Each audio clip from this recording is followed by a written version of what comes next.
the long night of the Dark Ages covered Europe, and darkness covered the people, the lamp of truth still shone brightly in Scotland and Ireland.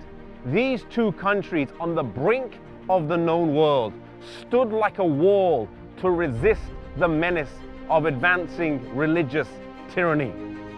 Scotland in particular, like the Waldenses in northern Italy, found in her rugged mountains a fortress.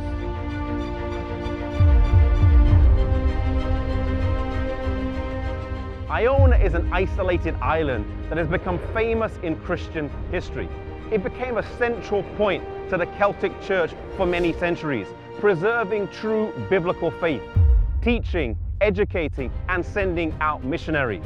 The story of Iona starts with a man by the name of Columba, who was actually from Ireland and was born of royal descent.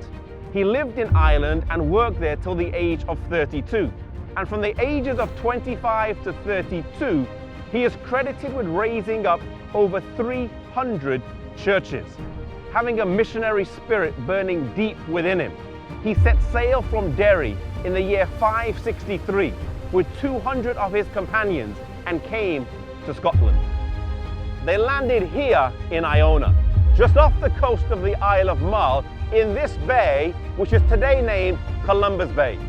Despite finding a windswept and barren island, they built houses, planted crops, and founded a Christian school which would later attain the highest reputation for the pursuit of biblical study and science.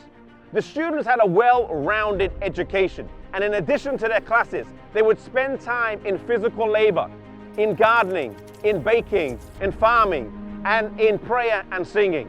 The students would frequently have to spend 18 years of study before they were ordained for the gospel ministry.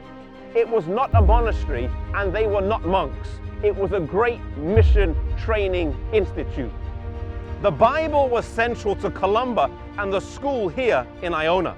Columba built a church on the Bible and the Bible alone, and is credited with copying 300 copies of the New Testament himself with his own hands. Imagine how many copies his students and fellow faculty produced over the many years the school was based here on this little island of Iona.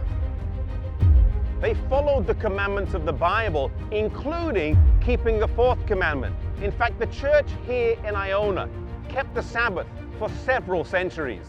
In many ways, the believers here were preserving a faith that was handed down to them over the generations since the earliest believers. They did not see themselves as reformers or as breaking away from Rome, for the faith that they kept had been around much longer. Columba labored here for 34 years before passing to his rest on the 9th of June, which was a Sabbath day. Iona would for many centuries be a leading center of the Celtic Church, sending missionaries out from the shores of Scotland flowing to the continental church. Columba's followers would hold this island for 641 years before they were driven out by the Benedictine monks.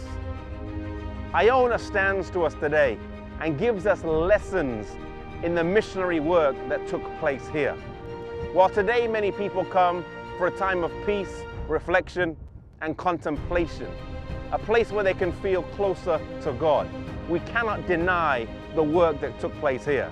Maybe God is calling you to go and get trained, like the missionaries who would come here to be trained and would go out for service. Maybe God is calling you to be trained for mission service. Maybe He's calling you to a life of full-time ministry.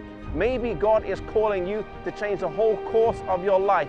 And if God is calling you, harden not your heart and follow the Lord's leading.